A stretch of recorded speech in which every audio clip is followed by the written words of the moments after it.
Nitin Xavier, മധ്യ കേരളത്തിലും ഇന്ന് മഴയുണ്ടായിരുന്നു. കൊച്ചി നഗരത്തിലൊക്കെ കനത്ത മഴയായിരുന്നു ചില ഭാഗങ്ങളിൽ.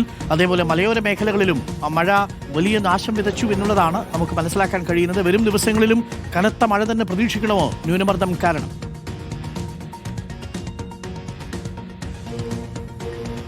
ഡോക്ടർ അരുൺകുമാർ, മധ്യ കേരളത്തിൽ പെയ്ത വേനൽ മഴയിലും കനത്ത കാറ്റിലും വലിയ നാശനഷ്ടമാണ് ഉണ്ടായിട്ടുള്ളത്. പ്രത്യേകിച്ച് എറണാകുളം ജില്ലയിൽ തന്നെ വലിയ നാശനഷ്ടം ഉണ്ടായിട്ടുണ്ട്. എറണാകുളം ജില്ലയിലെ വിവിധ താലൂക്കുകളിലായി 10ഓളം വീടുകളാണ് ഭാഗികമായി അല്ലെങ്കിൽ തകർന്നിട്ടുള്ളത്. അതിൽ മിക്ക വീടുകൾക്കും നല്ല നാശനഷ്ടമുണ്ട് എന്നാണ് PRDയിൽ നിന്നും ഇപ്പോൾ ലഭിക്കുന്ന അറിയിപ്പ്. മൂവാറ്റുപുഴയിൽ വലിയൊരു അപകടമാണ് ഉണ്ടായത്. പ്രത്യേകിച്ച് ടാറ്റയുടെ ഒരു വലിയ സർവീസ് സെന്റർ, അതിന്റെ മേൽക്കൂര പൂർണ്ണമായും തകർന്നു വീഴുന്നു. പക്ഷേ അവിടെ ആ സമയത്ത് ആളുകളില്ലാതിരുന്നാൽ വലിയ ദുരന്തം ഒഴിവായി. പക്ഷേ സർവീസ് ചെയ്യാനായി കൊണ്ടുവന്നതും അല്ലെങ്കിൽ ഷോറൂമിൽ വിൽക്കാനുണ്ടായിരുന്നതുമൊക്കെ ആയിരുന്ന നിരവധി കാറുകളുണ്ട്. ഈ കാറുകൾക്കൊക്കെ തന്നെ വലിയ തോതിലുള്ള നാശനഷ്ടമുണ്ടായിട്ടുണ്ട്. പല കാറുകളും പൂർണ്ണമായി തകർന്നിട്ടുണ്ട്.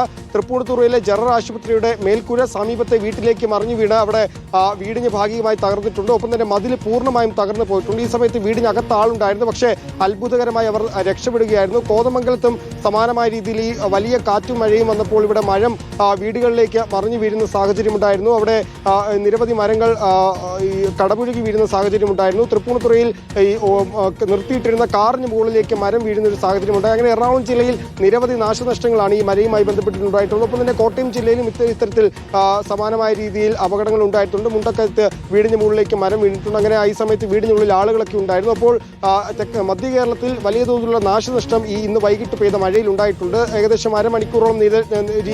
അരമണിക്കൂറോളം നല്ല രീതിയിൽ തന്നെ കൊച്ചി നഗരമധ്യത്തിൽ തന്നെ മഴ പെയ്തിട്ടുണ്ട്. നിരവധി സ്ഥലങ്ങളിൽ വെള്ളക്കെട്ട് ഉണ്ടായിട്ടുണ്ട്. അപ്പോൾ വരും ദിവസങ്ങളിലും വലിയ തോതിൽ മഴ പെയ്യുമെന്നാണ് അധികൃതർ പറയുന്നത്. ജാഗ്രത പാലിക്കണമെന്ന മുന്നറിയിപ്പും അവർ നൽകുന്നുണ്ട്. Okay, thank you. നിതിൻ സേവ്യറും ഒപ്പം ഗോകുൽനാഥുമാണ് വിവരങ്ങളുമായി ചേർന്നത്.